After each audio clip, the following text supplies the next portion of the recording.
오늘 설교는요, 거기에 이어지는 것입니다. 오늘 베드로가 이제 잡혀가죠.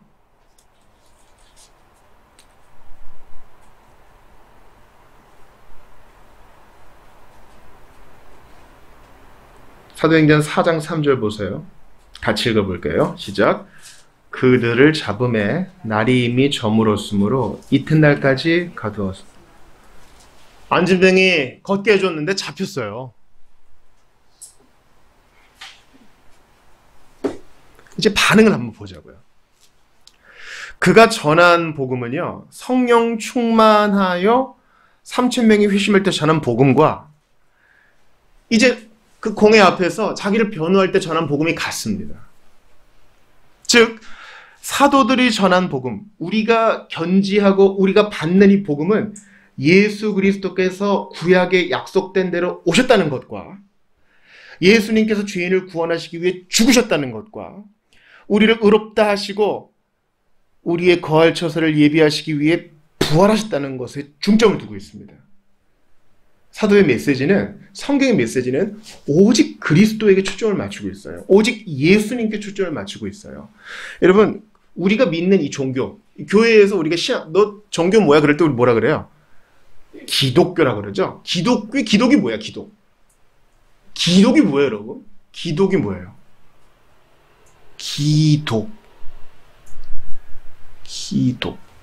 기독은 그리스도를 한자로 음력한 거예요. 중국에 이제 복음이 들어갔는데 이걸 어떻게 표현할 수가 없잖아요. 코카콜라를 한자로 음력하듯이 그렇게 하는 겁니다. 자, 우리가 신앙하는 이 믿음의 체계를 우리도 그렇고 다른 사람도 그렇고 기독교라고 해요. 그리스도교라고 하죠. 아마 교과서에는 그리스도교라고도 나왔을 거예요. 어찌됐건 아버지교, 성령교 하지 않고 기독교라고 합니다. 우리가 보통 경전으로 성경을 보잖아요. 이 성경의 주제는 그리스도, 예수님께 초점을 맞추고 있어요. 창세기부터 요한계시록까지 성경의 주제는 예수 그리스도입니다. 그리고 베드로는 잡혔을 때이든지 자유롭게 복음을 전할 때이든지 그의 메시지는 예수 그리스도에게 집중되어 있었어요. 그분이 약속대로 오셨다. 그분이 실제로 우리와 같은 몸을 입고 오셔서 죽으셨다. 그리고 그분이 우리를 다시 살리시기 위하여 그분이 먼저 부활의 첫 열매로 무덤에서 일어나셨다.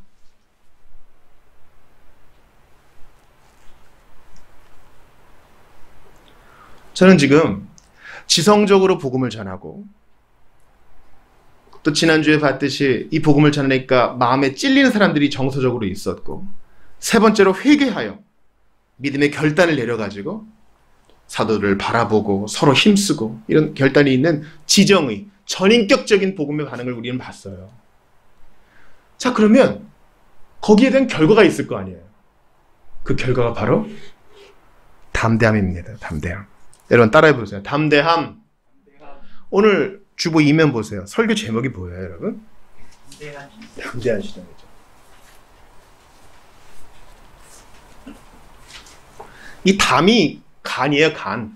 우리 보통 쓸데없이 호기를 부리는 사람한테 뭐라 그럽니까? 너 간이 배 밖에 나왔구나. 그런 얘기 하죠. 그러니까 이게 우리말 표현으로는 간이 크다 하면 용기가 있다.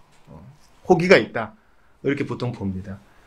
영어로 하면 뭐 courageous 이렇게 하면 되겠어요. 용기가 있는. 자, 우리의 신앙은 결단하고 행동할 뿐만 아니라 용기 있는 신앙입니다. 왜요?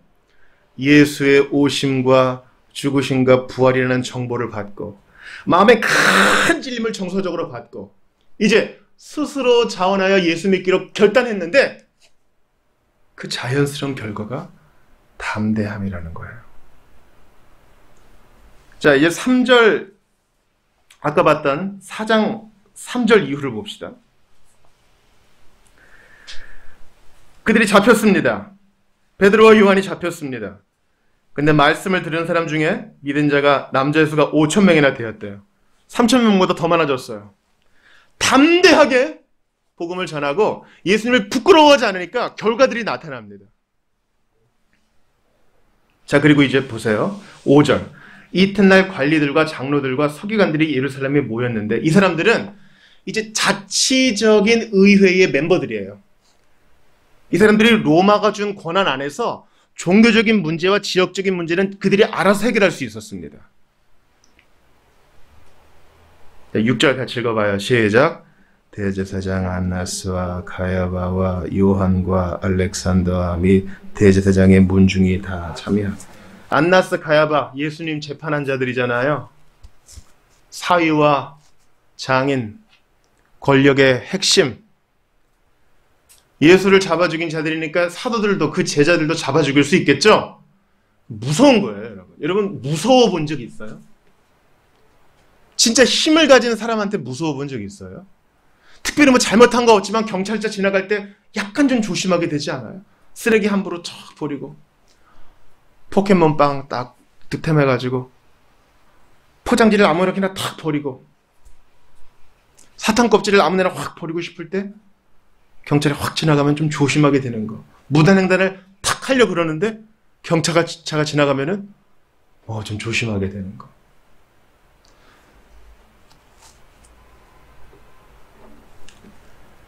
여러분 재판장에 가면 그렇습니다. 판사 앞에 서면요 벌써 그 권위 앞에 조심하게 돼요. 학교에서 보세요. 나보다 한 살 많은 선배가 이 세상에서 제일 무서운 사람이에요. 1년 선배가 옛날에 졸업하신 10년, 20년 선배들은 그냥 아저씨야. 근데 한 학년 위의 선배는 하늘이에요. 근데 보세요. 지금 권력의 핵심자들, 관리들, 장로들, 서기관들, 대제사장, 또 대제사장의 문중들이 사도를 죽일 수도 있고 살릴 수도 있는 이 가운데 이제 신문을 시작하죠. 7절 같이 읽어봐요. 시작. 사도를 가운데 세우고 묻되 너희가 무슨 권세와 누구의 이름으로 이 일을 행하였느냐. 야, 이거 상황이 비슷해. 우리 선생님 잡혀 죽이실 때랑 비슷해. 예수님도 이런 판결 받으셨잖아요. 너희가 먼저 대답하지 않으면 나도 하지 아니하리라. 예수님도 그러셨죠. 옛날에 예수 모른다고 하고 도망가던 베드로 아니에요? 마가복음에 보면 홀딱 벗고 도망간 청년 있죠? 보통 그 사람을 마가라고 칭하는데 그런 제자들 아니었겠냐고요. 근데 8절 읽어봐요. 시작. 이에 베드로가 성령이 충만하여 이르되 백성의 관리들과 장로들아. 그러면서 담대하게 자기의 믿음을 변론합니다. 우리가 잘못한 게 있으면 벌을 받겠지만 우리는 이 사람을 낫게 하여 준 것밖에 없다.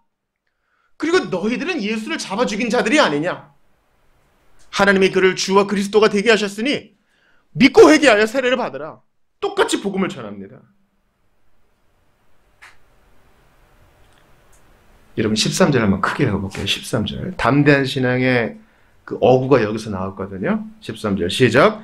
그들이 베드로와 요한이 담대하게 말함을 보고 그들을 본래 학문 없는 범인으로 알았다가 이상히 여기며 또 전에 예수와 함께 했던 줄도 알고 그리고 또 병나은 사람이 그들과 함께 서 있는 것을 보고 비난할 말이 없는지라. 그래서 다시는 그러지 마 하고 그냥 내줘요. 놔줍니다. 베드로와 요한이 담대하게 말함을 보고 여러분 예수 믿고 전인격적으로 주님을 받아들이는 사람은요 일단 말이 달라져요. 말이 달라져요. 뭔가 풍기는 자세가 달라져요. 주위 사람들이 알아봅니다.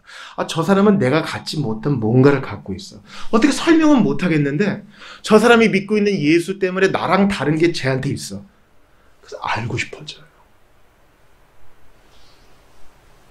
여러분 요한이요 아직까지 나이가 그렇게 많지 않아요. 다빈치 코드 예전에 들어보셨죠? 최후의 만찬에서 유일하게 수염 없는 제자 누구라고요? 요한. 이제 10대 후반이나 20대 초반이나 됐을까요? 아직 애예요, 애. 우리 기준으로 보면은. 근데 담대해요. 너 이분이 누군지 알아? 누가 이렇게 큰 소리 치면 탁 쫄 수 있는 상황인데 담대해요. 어떻게 이렇게 됐어요? 그들이 전인격적으로 주님을 받아들이고 성령이 충만하게 되니까 이렇게 된 거예요. 이 담대함을 자, 안진뱅이 일으킨 3장 후반도 좀 봅시다. 11절에 보니까 나은 사람이 베드로와 요한을 붙잡으니 모든 백성이 크게 놀라며 달려나아가 솔로몬의 행각이라 불리우는 행각이 모이거늘 사람들이 다 몰려서 이 구경거리를 봐요. 저 사람 맨날 우리한테 구걸하던 사람인데 일어났어. 병이 났어. 자, 12절 같이 읽어봐요. 시작. 베드로가 이것을 보고 백성에게 말하되 이스라엘 사람들아 이 일을 왜 놀랍게 여기느냐. 우리 개인의 권능과 경건으로 이 사람을 걷게 한 것처럼 왜 우리를 주목하느냐. 달라졌어요. 분명히 달라졌어요. 옛날 같으면 나가 그래도 사도들의 수장이야. 나 대표야. 이렇게. 누가 예수님 오른쪽에 앉을까요? 왼쪽에 앉을까요? 그러던 베드로가 이제 아니에요. 내가 한 거 아니야! 담대하게 얘기합니다. 여러분 우리 같으면요. 명예를 얻을 수 있는 절호의 기회가 왔을 때 뭘요? 별거 아닙니다. 네. 잘 됐네요. 참 기쁜 일입니다. 영광을 받아요. 그리고 너무 신성모독이 되니까 조그맣게 하나 덧붙여요. 다 하나님이 하신 거죠. 아니요. 베드로는요. 내가 한 거 아니야. 얘기합니다. 나중에 고넬료와 그의 가족에게 한 것처럼 그러지 마라. 나도 사람이라. 그렇죠? 요한계시록에도 나오죠. 나한테 절하지 마라. 천사가 그러죠. 나도 너와 같이 하나님을 예비하는 피조물일 뿐이다. 담대해요.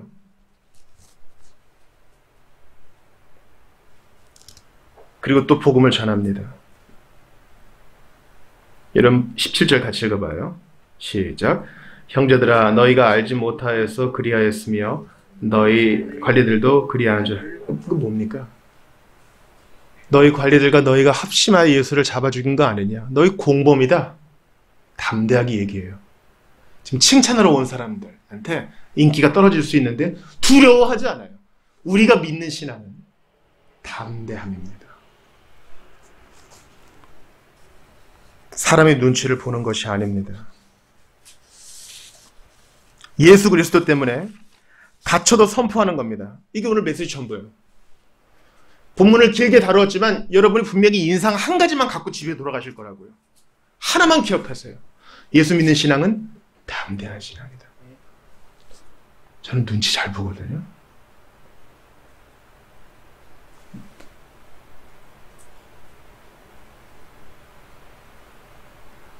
외국인들이 우리나라에 살려면은 눈치를 잘 봐야 된다고 그런 얘기를 하더군요.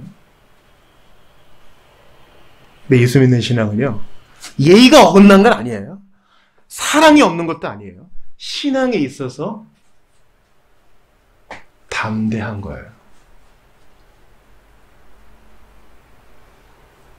내 목숨 하나 때문에 신앙을 팔아치우는, 팥죽 하나에 장자권을 팔아치우는 그런 사람처럼 하지 않고 이 믿음을 생명처럼 귀히 여기며 하나님께 모든 것 맡기는 겁니다. 뭐 때문에요? 예수 그리스도 때문에. 예수 그리스도 때문에. 여러분 3장 19절 제가 너무 좋아하는 말씀인데 한번 같이 읽어볼까요? 같이 읽습니다. 시작. 큰 소리로 시작. 그러므로 너희가 회개하고 돌이켜 너희 죄 없이 잠을 받으라. 이같이 하면 새롭게 되는 날이 주 앞으로부터 이를 것이요. 새롭게 되는 날. 여러분 따라해 보세요. 새롭게 되는 날. 새롭게 되는 날이 주 앞에서 온 거예요. 그래서 담대하게 됐어요. 내 힘으로는 안 되는 거예요. 어떻게 새롭게 됐어요? 담대하게. 이전보다 더욱 매너 있고, 이전보다 더욱 법을 잘 지키고, 이전보다 더 사랑이 많아지고, 이전보다 더 친절해졌지만 믿음에 있어서는 담대하게 되는 날이 주 앞으로부터 온 것이에요. 이 담대함의 극치는 마지막 날, 파루시아, 주님이 재림하실 때에 온전해질 겁니다. 그리고 지금 사도들이 그 일에 친 거예요. 여러분 오늘 본문을 통해서 오해하지는 마세요.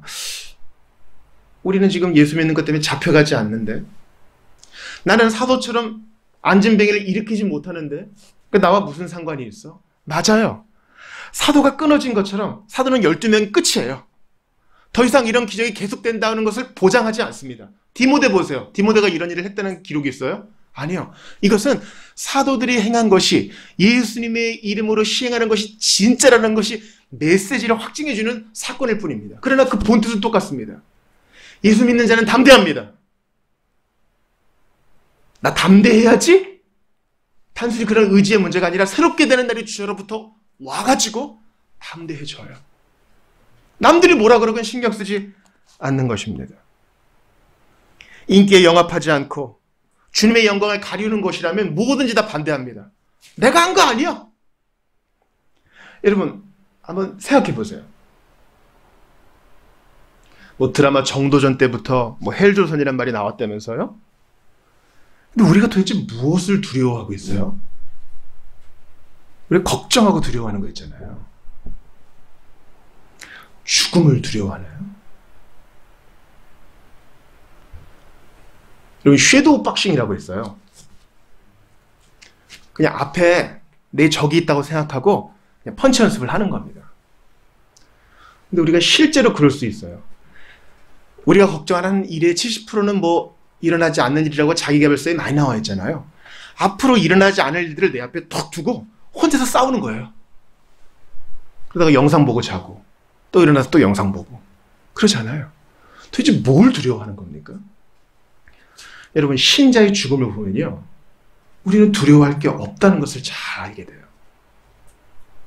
저는 21세기, 20세기 큰 문제 중 하나가 죽음을 우리와 분리시켜 놨다는 거가 좀 큰 문제라고 봐요. 여러분 나중에 이제 뭐 자유롭게 비행기도 타잖아요. 이제 유럽의 교회 한번 가보세요. 유럽 가면 다 교회밖에 안 보거든요.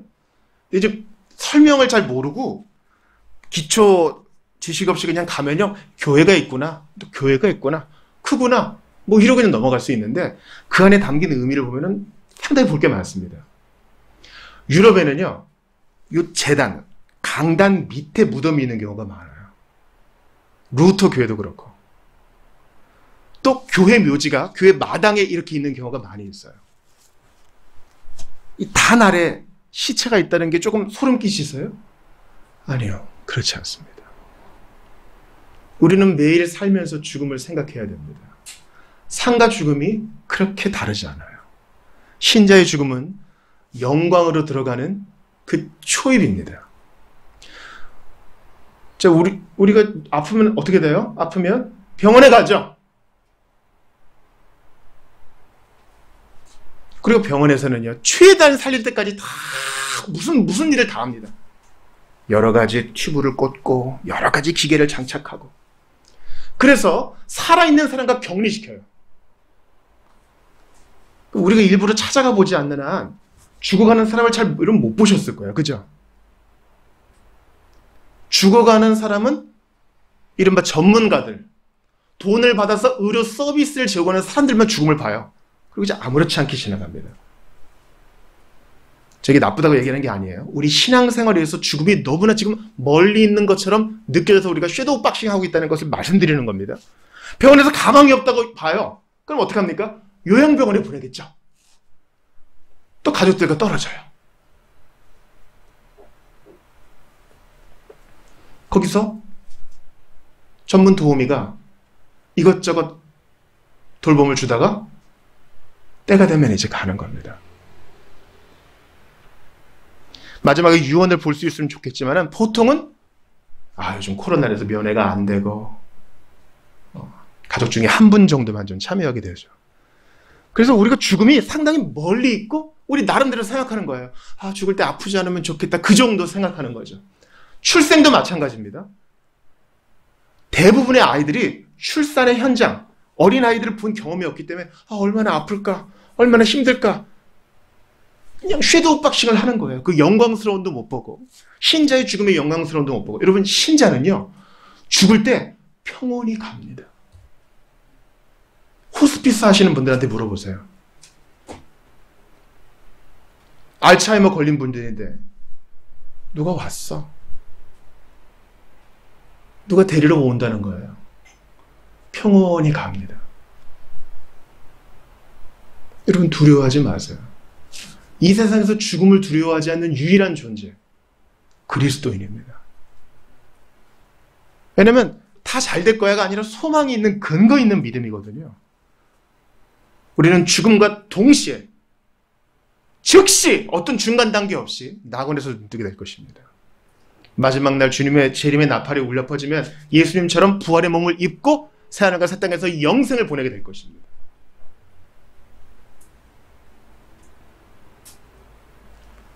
여러분, 우리가 무엇을 두려워합니까? 경제적인 빈핍을 두려워하나요? 제가 잠언 마무리하면서 아굴의 기도를 보면서 너무너무 마음에 감사했어요. 아굴의 기도 아시죠? 처음에는 신앙 고백합니다. 하나님은 크시고 나는 무지하다 한 다음에 두 가지 일을 구하죠. 거짓과 위선을 없애주세요. 두 번째 기도는 뭡니까? 너무 부하지도 너무 가난하지도 말게. 나 같으면 부자 되게 해주세요 간구할 텐데 아굴은 어떻게 기도해요? 너무 부해져서 교만해질까 두렵습니다. 너무 가난해져서 도둑질하다가 하나님 영광 가릴까 두렵습니다. 오늘의 양식으로 만족합니다. 여러분, 하나님이 우리를 채우세요. 도대체 뭘 두려워하는 거예요? 남들처럼 못 되는 것 때문에 우리 섀도우 박싱 하고 있을 수 있어요. 공중의 새, 보도블럭 사이에 핀 예쁜 노란 꽃도 주님이 다 먹이시고 돌보는데 우리 도대체 뭘 두려워하는 겁니까? 고독과 외로움을 두려워하나요? 여러분, 한 이불을 덮고자 하는 가족들도요, 우리는 실존적으로 외로운 존재예요. 군대 갈 때 혼자 가고요, 시험 볼 때 혼자 가고요, 수술대에 혼자 들어가요. 그래서 예수를 믿어야만 돼요. 이 실존적인 고독을 누가 해결할 거란 말이에요. 그래서 예수님의 이름은 여러분 따라해보세요. 임마누엘. 임마누엘 무슨 뜻이에요? 하나님이 우리와 함께 하신다. 여러분, 우리를 낳아준 부모도 군대 같이 못 가고 수술대 같이 눕지 못하고 대신 아파줄 수 없어. 여러분, 중요한 거는요, 정말 중요한 거는 가까운 사람이 아무것도 못 해주는 게 인생이에요. 이걸 알아야 돼요. 돈은 줄 수 있겠지. 근데 그거 못해. 우리 도대체 뭘 두려워하고 있는 겁니까? 굶어 죽는 거? 혹시 두려움 자체를 두려워하고 있는 건 알까요? 사도행전 우리가 읽었던 본문과는 너무나 달라요. 우리는 담대합니까? 아니면 쫄아 있습니까?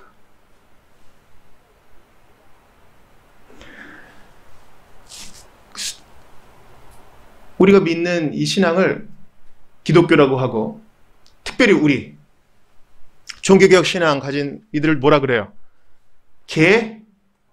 개신교라고 그러죠. 그래서 부교와 신교 나눌 때 로마 가톨릭과 구분해서 우리를 개신교라고 합니다. 개신교는 뭐를 번역한 거예요? 프로테스탄트. 프로테스탄트는 뭐 하는 사람이에요? 저항하는 사람들. 원래 칼 5세가 신앙의 자유를 주겠다 그랬거든요. 나중에 말을 바꾸니까 이제 선제후들이, 영주들이 저항한 거에서 시작된 거예요. 프로테스트, 우리 저항하는 이들이에요. 존 파이퍼가 남자됨에 대해서 아주 놀라운 정의를 내렸습니다. 여러분, 남자됨이란 게 뭐예요? 남자됨. 근육이 막 이렇고, 막 맥주를 이만큼 쌓아놓고, 막 엔진 오일을 갈고, 이렇게 오토바이를 타고, 그게 남자됨인가요? 그럴 수도 있겠죠. 그러나 성격이 조용하고 외부 활동을 좋아하지 않고 그런 사람도 얼마든지 남자됨을 드러낼 수 있습니다. 존 파이퍼가 예를 듭니다. 데이트하고 있는 한 부부에게 불량배가 나타납니다. 그때 이 남자의 반응은 뭐예요? 저는 여러분과 싸울 힘이 없으니 여기 제 아내가 있습니다. 데려가세요. 이거는 남자됨이 아니라는 거예요. 존 파이퍼가 얘기합니다. 내 아내를 데려가려면 너희는 반드시 시체를 밟고 넘어가야 된다. 이 말은 뭐예요? 나 죽더라도 보호할 거다, 이런 말이에요. 여러분, 저항해야 나중에 찾아올 수 있어요. 이 말을 기억하세요. 저항해야 나중에 찾아올 수 있어. 그냥 주면 나중에 못 찾아와요. 우리나라가 30몇 년 이상 일제에 침략을 당했죠. 전반적인 분위기는 절대 우리 힘으로 독립을 이룰 수 없다는 게 생각을 가진 사람들의 판단이었어요. 일본이 너무너무 큰 나라였거든요. 그러나 끝까지 독립운동한 사람의 그 전제 조건은 뭡니까? 지고 죽더라도 저항해야 된다. 해보지도 않고 우리는 작은 나라니까 가져가세요 주면 나중에 못 찾아온다는 거예요. 저항을 해야 되는 거예요. 발버둥을 치는 겁니다. 여러분, 오늘 본문에 잡혀간 베드로와 요한, 원래 직업 뭐예요? 베드로와 요한의 직업 뭘까요? 어부. 여러분, 어부 보신 적 있어요? 어부를 보신 적 있어요? 어부. 일본도 그렇고요. 우리나라도 그렇고 이제 어부는 대부분 외국인이에요. 손에 굳은 살이 막 베이고 너무너무 고생스러운 일을 해요. 근데 지금 베드로와 요한을 재판하려고 모인 대제사장, 관리들, 장로들은 손에 굳은 살 하나 없는 화이트 칼라야. 난 좋은 학교도 못 나오고 좋은 선생님도 못 만났고 이른바 연줄이 없는데, 아니요, 두려워하지 않아요. 이 무식한 놈들아 이렇게 얘기 들을까봐 두려워하지 않고 담대하게 보고 들은 것을 얘기해요. 암송선고 뭐예요? 오늘 본문 주보 1면 보세요. 한번 크게 읽어봐요. 시작. 우리는 보고 들은 것을 말하지 아니할 수 없다 하니. cannot help ing, cannot but 동사원형. 밑에 영어 있잖아요. 어떻게 할 수 없는 거. 내가 경험한 전인격적인 복음이 나를 가만두지 않고 침묵하지 않게 하고 담대히 이 복음을 저항하며 그거 아니다. 잘못된 세대의 풍조에 대해서 지적도 하지 못하고 그저 물에 술 탄 듯 술에 물 탄 듯 살아가는 것은 신앙이 아니라는 것입니다.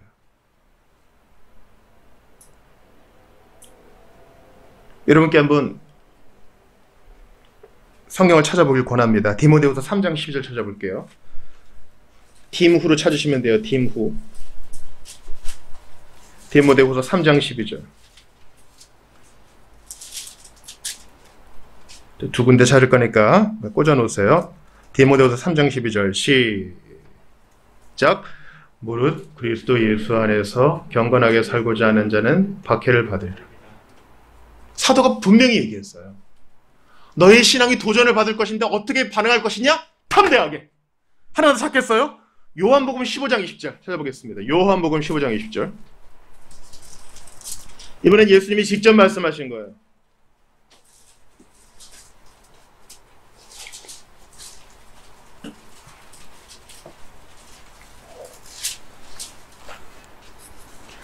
요한복음 15장 20절 요로 찾으시면 돼요. 자, 한번 크게 읽어보겠습니다. 시작. 내가 너희에게 종이 주인보다 더 크지 못하다는 말을 기억하라. 사람들이 나를 박해하였은즉 너희도 박해할 것이요 내 말을 지켰은즉 너희 말도 지킬 것이라. 아멘. 그렇습니다. 박해가 있을 것이다. 그러나 내가 분부한 이 복음의 말씀을 타협하지 않고 전하면 반드시 믿는 사람이 있을 것이다. 그러니 두려워하지 마, 쫄지 마, 담대해! 이렇게 얘기하는 것입니다. 여러분께 몇 가지 예를 들어볼게요. 2018년 2월 나이지리아 북동부 지역에서 난폭한 극단주의 무슬림 단체인 보코 하람이 110명의 소녀들을 납치했습니다. 그 중에서 레아는 유일한 그리스도인이었습니다. 한 달 후 모든 소녀들이 풀려났지만 이 레아라는 여자의만은 예외였습니다. 그리스도를 비난하고 이슬람으로 개종하라는 요구를 당연히 거부했기 때문입니다. 고작 17살밖에 안 됐는데 죽으면 죽으리라 이렇게 저항한 겁니다. 평생을 노예로 살 것이다. 난폭한 테러리스트들의 손에 운명을 맡겨야 할 것이다. 이런 얘기를 들었지만 저항했습니다. 믿음으로. 여러분, 죽으면 죽으리라 안희숙 여사 일본까지 가가지고 일본 국회에서 우상숭배를 규탄하면서 유인물을 뿌리다가 잡혔잖아요. 우리의 신앙은 저항하는 신앙입니다. 오늘 6월 19일입니다. 오늘 진짜 좋은 날이에요. 제가 너무 존경하는 스펄전이 태어난 날이 6월 19일이거든요. 근데 스펄전은요 50대에 죽었어요. 왜냐하면 자기가 속해 있던 영국 침례교에 문제가 있어서 저항하지 않고 문제를 지적했거든요. 예를 들면 이런 겁니다. 당시 영국 침례교 안에서 불신자의 영원 형벌을 부인했습니다. 그거 아니다. 논쟁했습니다. 또 1년에 10실링과 6펜스를 헌금하는 사람은 누구나 회원으로 간주할 수 있다. 이런 회원권을 타락하니까 스펄전은 가만히 있지 않았습니다. 그거 문제 있다. 그렇다면 마귀도 회원이 될 수 있지 않느냐. 그리스도의 십자가를 희생적인 구속사건이 아니라 하나의 모범으로 보는 사람들이 늘어나자 스펄전은 저항했습니다. 그거 아니다. 전통적인 영원 형벌 교리를 거부하고 그리스도의 신성을 부인하고 삼위일체를 부인하는 유니테리언파가 강사로 서자 그거 잘못됐다. 저항했습니다. 그래서 결국 영국 침례교를 탈퇴해요. 그리고 통풍이 심해져서 50대에 죽습니다.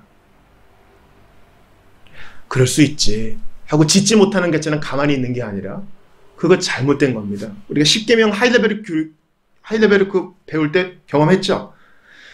10계명 중 이 3계명을 지키는 것은요. 또 거짓 증거하지 말라 하는 것은요. 누군가 잘못된 것을 얘기할 때 그거 아닙니다라고 반박하는 것이 우리의 믿음의 현상입니다. 제가 이 강단에서 한번 얘기한 어윤희 선생님에 대해서 한번 말씀드리고 싶어요. 어윤희 선생님은요. 1878년에 태어났습니다. 제 12살에 엄마가 죽어요. 16살에 결혼했는데 3일 만에 남편이 동학운동 하러 가서 죽어요.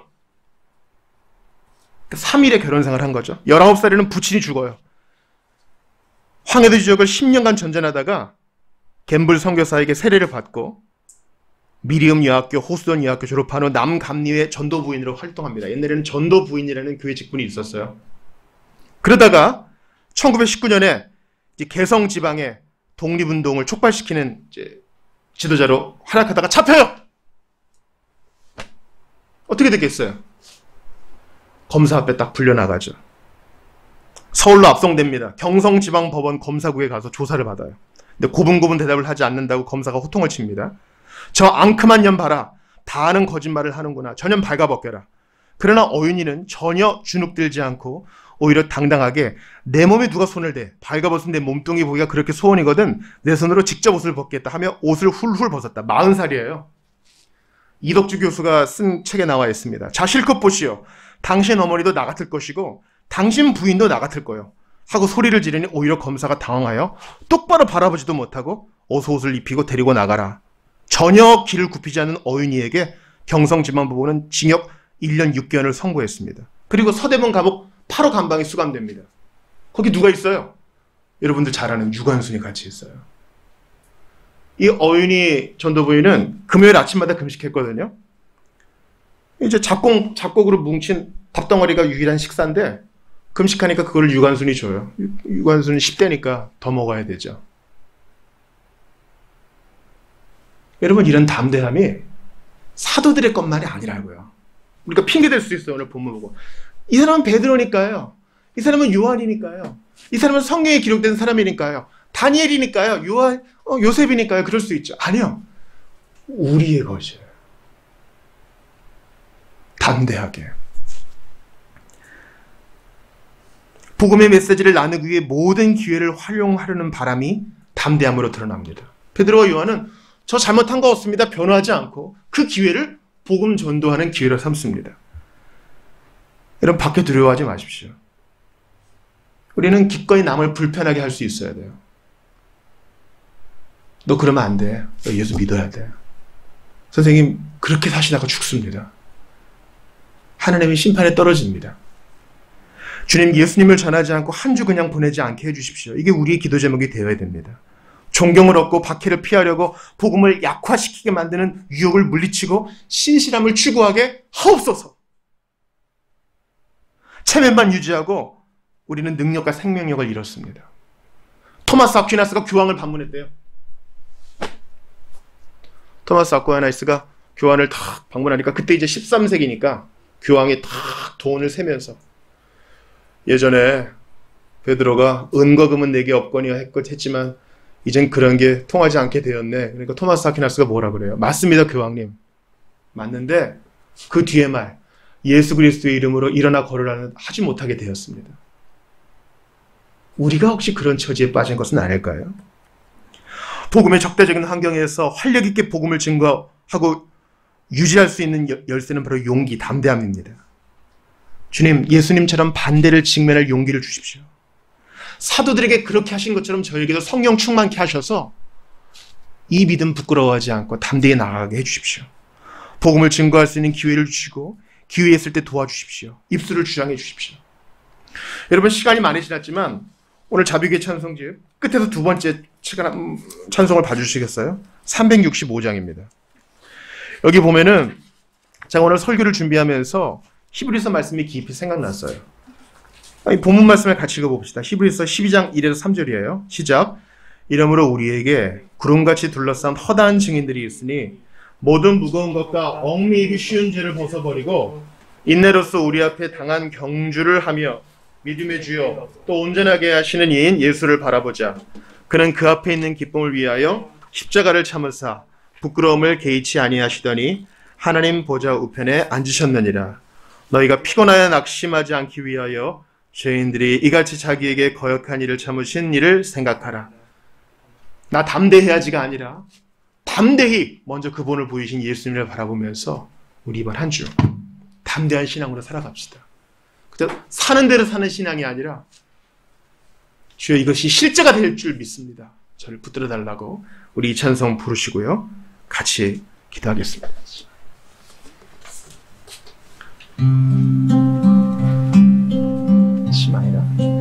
365장입니다. 구름같이 허다한 예수의 증인들이 있으니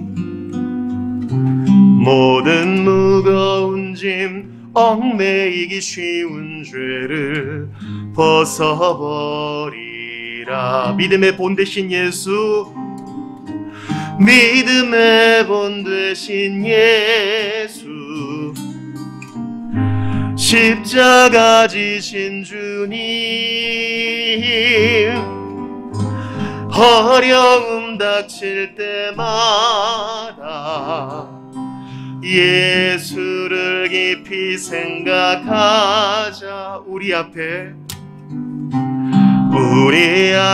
펼쳐진 삶들은 믿음의 경주니 인내로서 모든 경주들을 힘써 싸워 승리하여라. 믿음의 본 되신 예수, 믿음의 본 되신 예수, 십자가 지신 주님,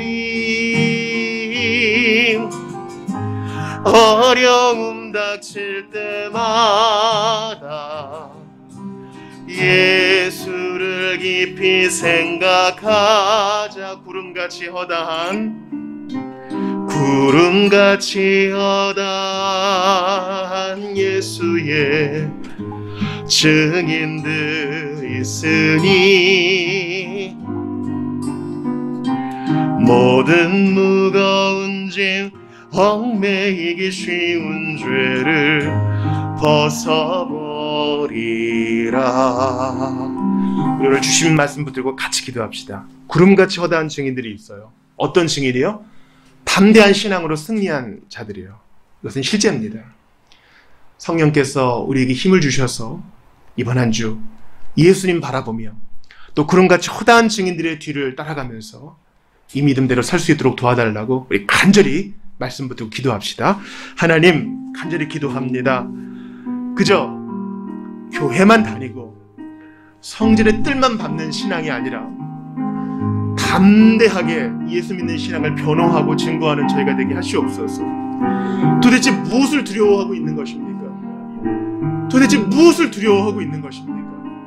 하나님을 두려워하면 세상이 두렵지 않은데 세상을 두려워하다가 하나님 앞에서도 신앙 잃어버리고 주여 하나님 앞에 신앙생활하지 못할 때가 많았습니다. 간절히 기도합니다. 믿음으로 살게 하소서.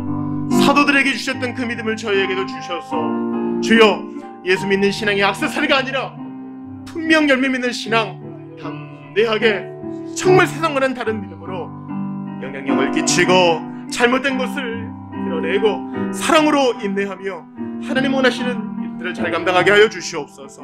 간절히 바라고 원합니다. 주시옵소서. 하나님 아버지 감사합니다.